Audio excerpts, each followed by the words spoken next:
Hello guys WhatsApp. तो कैसे आप सब लोग। My name is Sohail Mansuri and आप सब लोग मुझे देख रहे हो मंसूरी क्लासेस पर। दोस्तों, जैसा कि हम लास्ट लेक्चर में डिस्कस किए थे एल्कोहल्स के बारे में, एल्कोहल्स के 2 लेक्चर आप लोगों के सामने अपलोड हो चुके हैं। पहले लेक्चर में हम लोगों ने डिस्कस किया था इंट्रोडक्शन ऑफ एल्कोहल और उसके साथ में हमने क्लासिफिकेशन ऑफ एल्कोहल्स को भी डील किया था। सेकंड लेक्चर में हमने एल्कोहल्स के बारे में पढ़ा था और नोमेनक्लेचर को हमने डील किया था। गाइस, आज का जो थर्ड लेक्चर मेरा है बहुत ही ज़्यादा इंपॉर्टेंट लेक्चर है, that is isomerism in alcohol. Student, आप लोगों से मैं एक बात ये बताना चाहता हूँ। गाइस, अभी आज थोड़ी तबीयत ठीक नहीं होने की वजह से आवाज़ थोड़ी भारी लगेगी, फिर भी आपसे गुजारिश है कि प्लीज़ लेक्चर को आप पूरा देखिए। अगर मैं आप लोगों के सामने अगर मेरी तबीयत ख़राब है फिर भी आप लोगों के लिए मैं लेक्चर अपलोड कर रहा हूँ, तो आप लोगों का काम तो पढ़ने का ही है ना। गाइस, बिल्कुल पूरा सपोर्ट करिए। ओके स्टूडेंट, बिना किसी टाइम को वेस्ट करते हुए मैं आज का मेरा टॉपिक शुरू करता हूँ, that is isomerism in alcohol. तो गाइस, एक इंपॉर्टेंट बात यह है कि आइसोमेरिज्म इन एल्कोहल्स में आइसोमेरिज्म शुरू करने से पहले सबसे पहले मैं आपको ये बता दूं कि आइसोमेरिज्म क्या चीज़ होती है। ठीक है, आप वैसे तो बीएससी सेकेंड ईयर के स्टूडेंट हैं, बीएससी फर्स्ट ईयर के अंदर आइसोमेरिज्म का पूरा टॉपिक चलता है, पूरा चैप्टर चलता है, यूनिट नंबर 2 है। तो गाइस, आप बीएससी फर्स्ट ईयर के अंदर पढ़कर आए हो कि आइसोमेरिज्म क्या चीज़ होती है, लेकिन आप लोगों से मैं इतनी उम्मीद कर सकता हूँ ना कि कुछ टॉपिक्स के बारे में आप लोगों को पता होना चाहिए। ओके, अगर फिर भी नहीं पता तो आज आप लोग देख लीजिए ये वाला लेक्चर बीएससी सेकेंड ईयर, उसके अलावा 12th board examination, jet ICAR वालों तीनों के लिए कॉमन लेक्चर है ये। तो गाइस, आइसोमेरिज्म की मैं बात करता हूँ, हिंदी में इसको हम बोलते हैं समावयवता क्या चीज़ होती है। ठीक है गाइस, ऑर्गेनिक कंपाउंड की मैं बात करूँ या केमिस्ट्री के अंदर कुछ कंपाउंड्स ऐसे होते हैं, केमिस्ट्री के अंदर कुछ कंपाउंड्स ऐसे होते हैं जिनके क्या होते हैं, मॉलिक्यूलर फॉर्मूला सेम होते हैं, जिनके आणविक सूत्र समान होते हैं, लेकिन उनके फिजिकल और केमिकल प्रॉपर्टीज की बात की जाए दोनों डिफरेंट होती है। This is called isomer and this phenomena is known as isomerism. For example, आपको अच्छे से एक्सप्लेन करने के लिए मैं आप लोगों के सामने देखिए एक बढ़िया एग्जाम्पल लेकर आता हूँ। एक सेकंड रुकिए आप सब लोग। मार्कर किधर गए रेड वाले? चलो, वेयर इज मार्कर? हाँ, मिल गया मार्कर। ठीक है, तो गाइस, मैं आप लोगों को बता रहा था कि आइसोमेरिज्म क्या चीज़ होती है। तो केमिस्ट्री के अंदर कुछ कंपाउंड्स ऐसे होते हैं जिनके मॉलिक्यूलर फॉर्मूला एकदम सेम होते हैं, लेकिन इनके केमिकल एंड फिजिकल प्रॉपर्टीज़ की बात की जाए डिफरेंट होती है। तो ये क्या कहलाता है, कंपाउंड एक दूसरे के आइसोमर कहलाते हैं और this phenomena is known as isomerism. For example, मैं आपको अपने ही तरीके से समझा रहा हूँ। मान लीजिए ये आपके कोई 2 मार्कर हैं। स्टूडेंट, ये आपके 2 मार्कर है, इस मार्कर का मॉलिक्यूलर फॉर्मूला जो है वही इस मार्कर का मॉलिक्यूलर फॉर्मूला है, लेकिन अगर मैं इस मार्कर को इस तरह रखता हूँ और इस मार्कर को इस तरह रखता हूँ और आप लोगों से मैं ऐसा बोलता हूँ कृपया करके आप दोनों मार्कर को देखिए, आप लोग क्या बोलोगे? सर, दोनों मार्कर तो एग्जैक्टली सेम है, लेकिन इसमें इसकी कैप ऊपर की तरफ है और इसमें इसकी कैप नीचे की तरफ है। मैं आपको मेरे टॉपिक की ओर लेकर जाता हूं। मैंने क्या बोला? केमिस्ट्री के अंदर कुछ कंपाउंड्स ऐसे होते हैं जिनके मॉलिक्यूलर फॉर्मूला एकदम सेम होते हैं, लेकिन chemical and physical properties difference होती है। अब मैं इसकी प्रॉपर्टीज की बात करूंगा, जो प्रॉपर्टीज इसकी आएगी वो प्रॉपर्टी इसकी नहीं आएगी। ठीक है, अब वो ये दोनों क्या कहलाते हैं? एक दूसरे के आइसोमर कहलाते हैं and this phenomena is known as stereo isomerism. Sorry, this phenomena is known as isomerism. आई बात समझ में? तो आप लोग समझने के लिए यहां ऐसा लिख सकते हो कि molecular formula same, okay. Different क्या होता है? डिफरेंट होता है आपका chemical and physical property, chemical and physical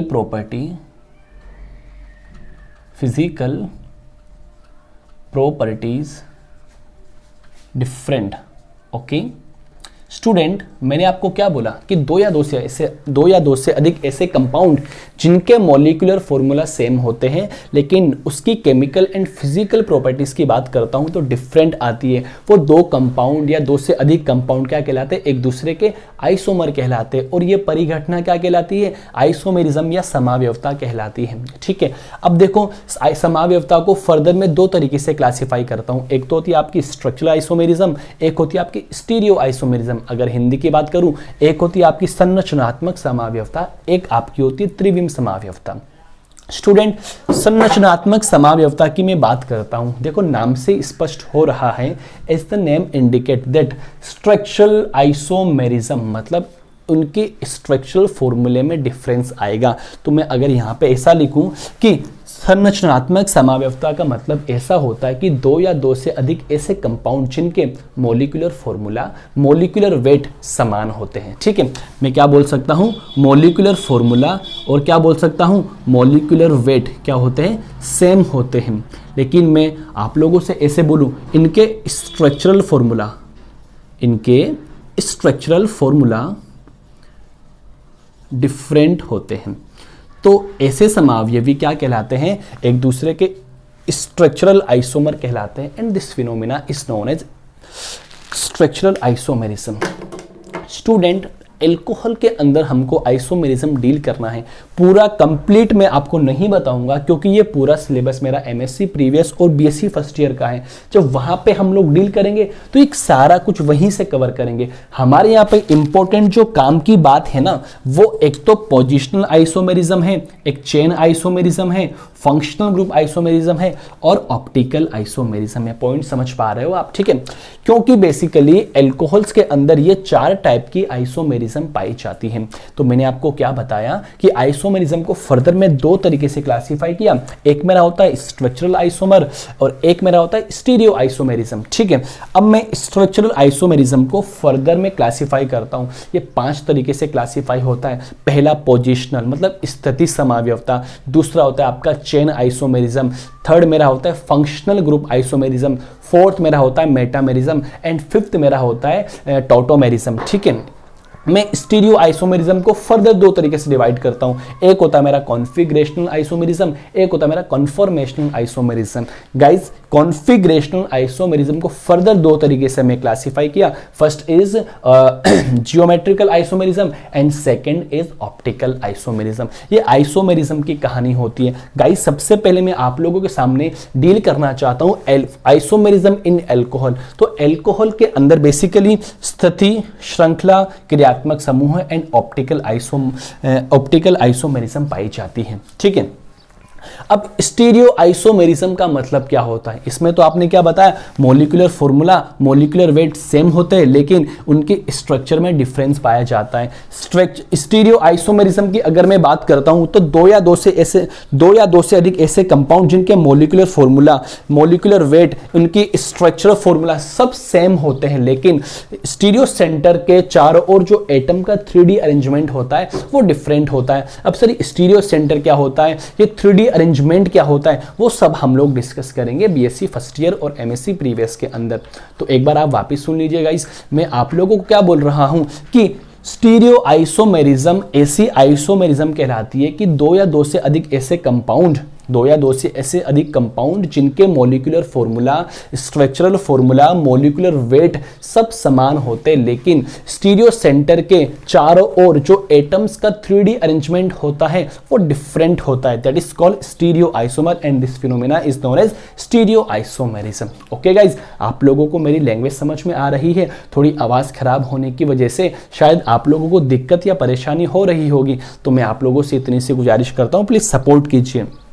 ठीक है, अब एक बात बता दीजिए कि ये आप लोगों को मैंने बताया मेरे को पढ़ना क्या क्या है, that first, second, third and fourth. तो सबसे पहले आप इसका स्क्रीनशॉट ले लो फटाफट, फिर मैं शुरू करता हूं। First, positional isomerism in alcohol. Okay student, चलो।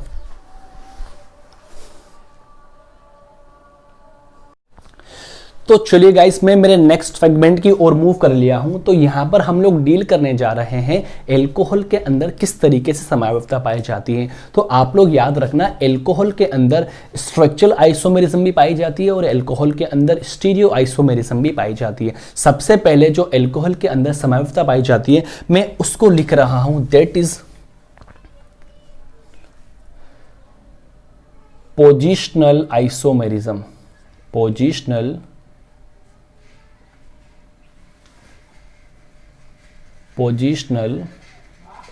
आइसोमेरिज्म, हिंदी में इसको हम बोलते हैं स्थिति समावयवता। स्टूडेंट, एक बात बताऊं, मैं सबसे पहले आप लोगों से एक बात करना चाहता हूं, एल्कोहल के अंदर कौन सा फंक्शनल ग्रुप प्रेजेंट होता है? तो आप लोग बोलोगे सर हाइड्रोक्सी ग्रुप प्रेजेंट होता है, OH ग्रुप मौजूद होता है। अब स्टूडेंट, पोजिशनल आइसोमेरिज्म का मतलब ये होता है कि OH की पोजीशन में डिफरेंस आना। तो आप लोग इसके लिए ऐसे बोल सकते हो कि इस आइसोमेरिज्म के अंदर कि दो या दो से अधिक ऐसे कंपाउंड जिनके मोलिकुलर फॉर्मूला तो एकदम सेम होंगे, उनका मोलिकुलर वेट भी क्या होगा, एकदम सेम होगा, लेकिन मैं आप लोगों से ऐसा बोलूं, पोजीशन इन OH ग्रुप क्या होगा, डिफरेंट। मतलब OH ग्रुप यदि कि एक कंपाउंड में या एक आइसोमर में पहली पोजीशन पर है, तो सेकंड वाले आइसोमर में किसी और पोजीशन पे रहेगा। अब देखिए इधर, ये दोनों आपके सेम हो गए, डिफरेंट आपका क्या आएगा, position of OH group, position of OH group क्या आएगा, डिफरेंट आएगा। तो ये इसकी डेफिनेशन बन गई। दो या दो से अधिक ऐसे कंपाउंड जिनमें मोलिकुलर फॉर्मूला और मोलिकुलर वेट दोनों समान होते हैं, लेकिन OH एल्कोहल की बात कर रहा हूं, एल्कोहल मतलब उसका क्रियात्मक समूह फंक्शनल ग्रुप डिफरेंट पोजीशन रखता है, that is called positional isomerism. ठीक है, जो दो समावयवी एक दूसरे के आइसोमर कहलाते हैं, एंड यह फिनोमेना क्या कहलाता है, पोजिशनल आइसोमेरिज्म। आपके टॉपिक में फिनिशिंग लाने के लिए मैं एक एग्जांपल की बात करता हूं।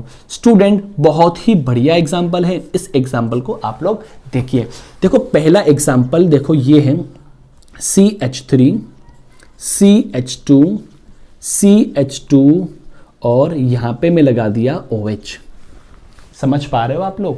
अब एक बात बताओ, मैं आप लोगों से इसका नाम पूछूं तो आप लोग IUPAC नोमेनक्लेचर देखना आप सब लोग। सबसे पहले मैं क्या करता हूं, सबसे लंबी श्रृंखला का चयन करता हूं, सुनते जाना एक एक पॉइंट और नोटबुक में राइट डाउन करते जाना। सबसे पहले मैं लंबी श्रृंखला का चयन करता हूं, उसके पश्चात मैं नंबरिंग करता हूं, और नंबरिंग वहां से शुरू होती है जहां से OH को कम से कम नंबर मिले। अगर मैं यहां से नंबरिंग शुरू करूंगा 1 2 3, इस OH को 3 नंबर मिलेगा, लेकिन मैं अगर यहां से नंबरिंग शुरू कर रहा हूं 1 2 एंड 3, तो इस OH को 1 नंबर मिल रहा है। यहां से शुरू कर रहा हूं 1 2 3, तो इसको 3 नंबर मिल रहा है। तो मतलब OH कितने नंबर पे आना चाहिए, कम से कम नंबर पे आना चाहिए। तो ये वाला मेथड आपका सही है और ये वाला मेथड आपका गलत है। क्या आपको समझ में आया? तो मैं इसका IUPAC से नाम लिख सकता हूं क्या, 1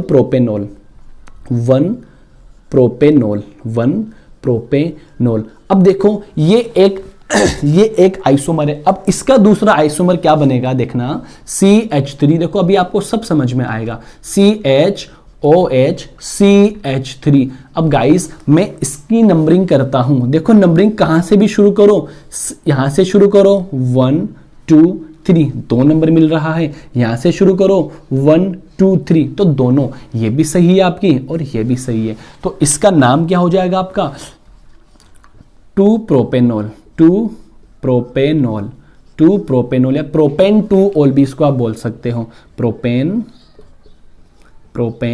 2 ऑल।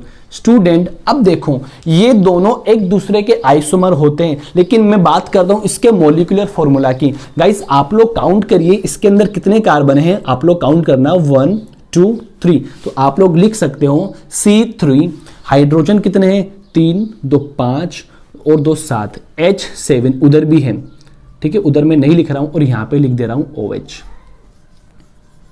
ठीक है, इसमें आप काउंट करो कार्बन कितने, 1 2 3 कार्बन, 3 367 हाइड्रोजन और OH लगा हुआ है। मतलब इनका मॉलिक्यूलर फॉर्मूला क्या होता है, सेम होता है। इसका भी यही फॉर्मूला है, इसका भी यही फॉर्मूला है, लेकिन मैं इसकी पोजीशन की बात करता हूं। यहां पर OH एक पोजीशन पर है, यहां पर OH सेकंड पोजीशन पर है।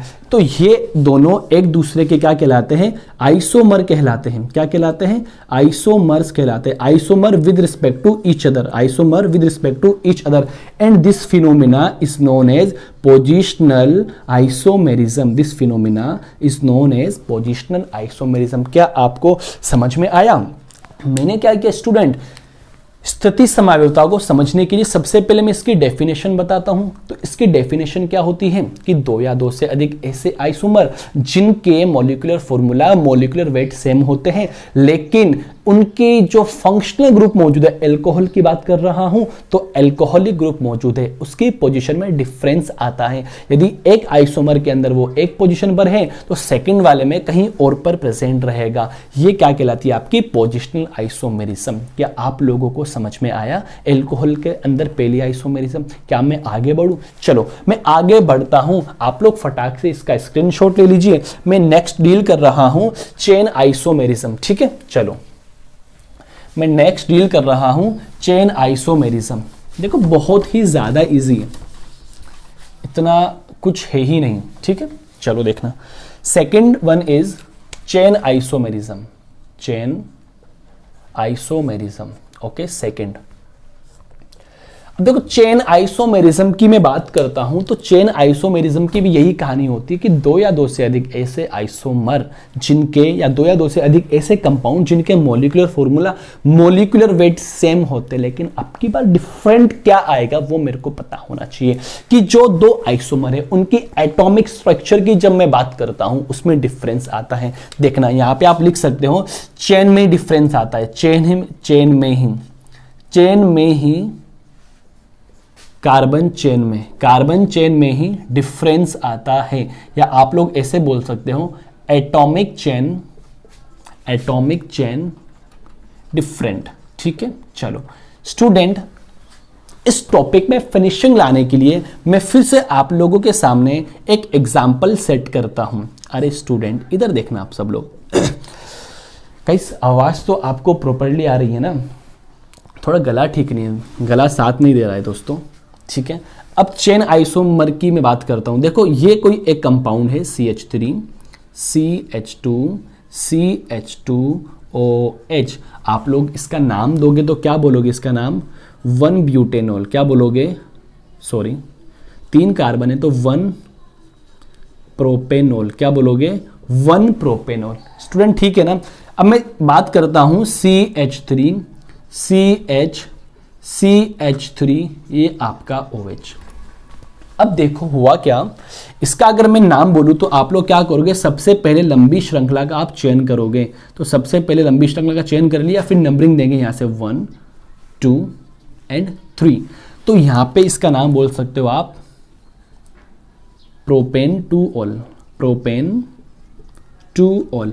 स्टूडेंट अब अपने को यह पता लगाना है कि इसमें चेन आइसोमेरिज्म कैसे हुई। गाइस मैं बात करता हूं इस कार्बन चेन की बात करता हूं, तो इस कार्बन चेन के अंदर 3 कार्बन मौजूद हैं, लेकिन मैं यहां पर इस वाले कार्बन चेन की बात करता हूं तो इस वाले कार्बन चेन के अंदर 2 ही कार्बन मौजूद हैं। अब देखो कार्बन चेन लेंथ में ही डिफरेंस आ गया। जब कार्बन चेन में ही डिफरेंस आता है या एटॉमिक चेन में डिफरेंस आता है, that is called chain isomerism. तो ये दोनों एक दूसरे के क्या कहलाते हैं? आइसोमर कहलाते हैं। कौन से आइसोमर? वो भी चेन आइसोमर कहलाते हैं। ठीक है, चेन आइसोमर कहलाते हैं। और इस विधि को हम, या इस प्रोसेस को हम क्या बोलते हैं? श्रृंखला समावयवता, चेन आइसोमेरिज्म। क्या आप लोगों को समझ में आया?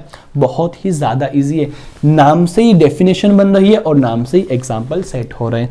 सेकेंड फिनिश, मैं थर्ड की ओर मूव करता हूं। गाइस देखना आप लोग, जो मेरी थर्ड आइसोमेरिज्म है that is functional group isomerism. कौन सी है? Functional group isomerism. ये भी कुछ नहीं है, बहुत ज्यादा इजी है। देखना इधर आप लोग यहां पे लिख सकते हो फंक्शनल ग्रुप आइसोमेरिज्म।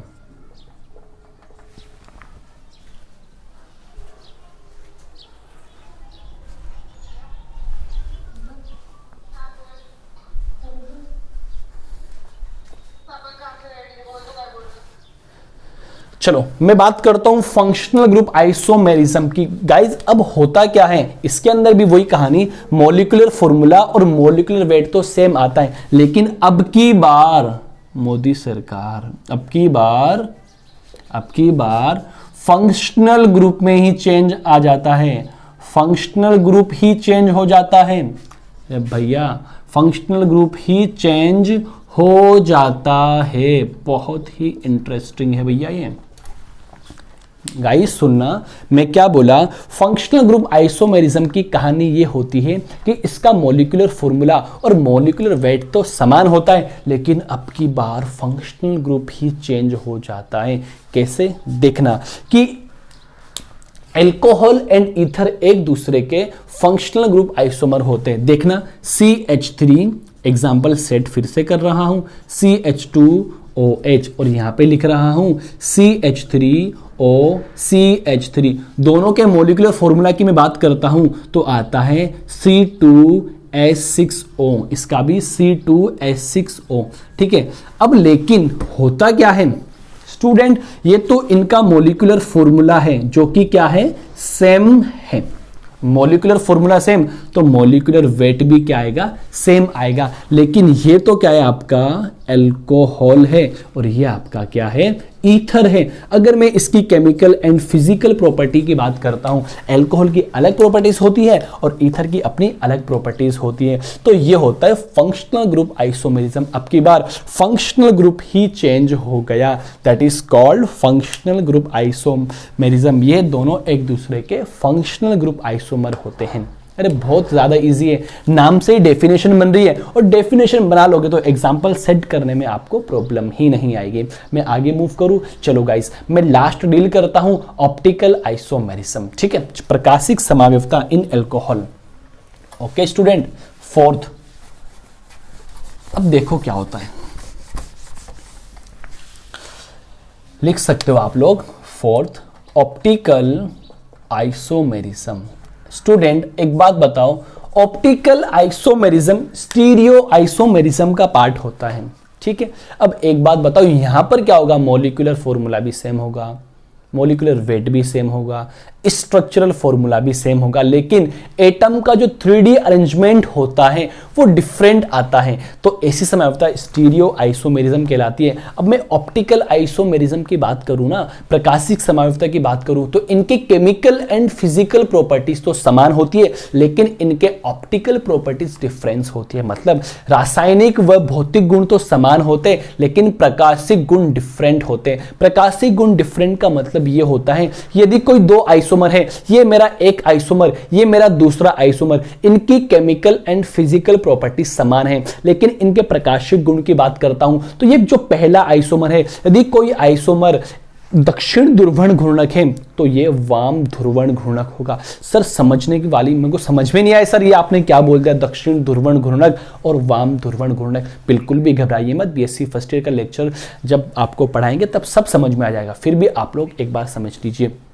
देखो दक्षिण ध्रुवण घूर्णक का मतलब ये होता है कि ऐसा आइसोमर या ऐसा समावयवी जो समतल ध्रुवित प्रकाश के तल को दाईं ओर घुमा देता है, क्लॉकवाइज घुमा देता है, दैट इज कॉल्ड एक दक्षिण ध्रुवण घूर्णक।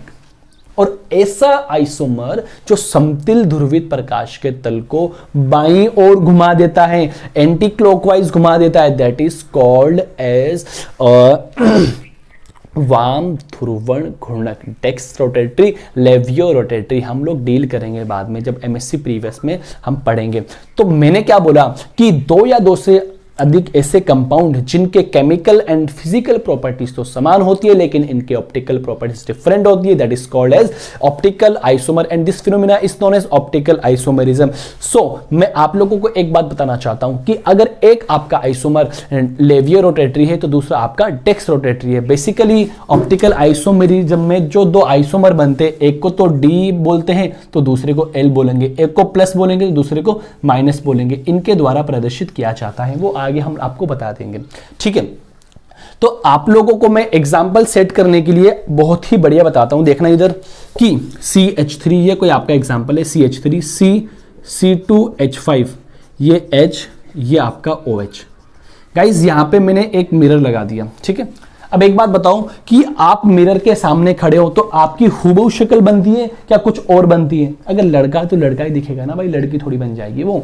जैसा ये है तो मिरर के सामने ऐसा ही बनेगा, ये CH3 ऊपर, लेकिन ये OH इस तरफ, तो ये OH यहाँ पर आ जाएगा, ये C2H5 है और ये आपका कौन है? आपका H। देखो ये आपका स्टीरियो सेंटर है, ये आपका कौन है? असममित कार्बन सेंटर है। अब मेरी बात सुनिए आप लोग कि ऑप्टिकल आइसोमेरिज्म के अंदर क्या होता है कि दो या दो से अधिक ऐसे कंपाउंड जिनके molecular formula, structural formula, chemical properties, physical properties सब समान होती है, लेकिन ऑप्टिकल प्रॉपर्टीज डिफरेंट होती है। अगर ये आपका प्लस है तो ये आपका माइनस होगा। यदि मैं मान रहा हूं, आगे डिटेल बताएंगे कि डी कैसे निकलता है, एल कैसे निकलता है, प्लस कैसे आता है, माइनस कैसे आता है। यदि एक आपका दक्षिण ध्रुवण गुणक है तो दूसरा आपका वाम ध्रुवण गुणक होगा। ये आप लोगों की बात थी ऑप्टिकल आइसोमेरिज्म की, हम लोगों ने डील किया है। आइसोमेरिज्म इन एल्कोहल बड़ा ही इंटरेस्टिंग टॉपिक है, आप लोगों को समझ में आया होगा। तो याद रखना, मैं आपको रिकॉल करवा देता हूं। उससे पहले एक मैं पानी पी लेता हूं थोड़ा, तो भैया गला खराब हो रहा है।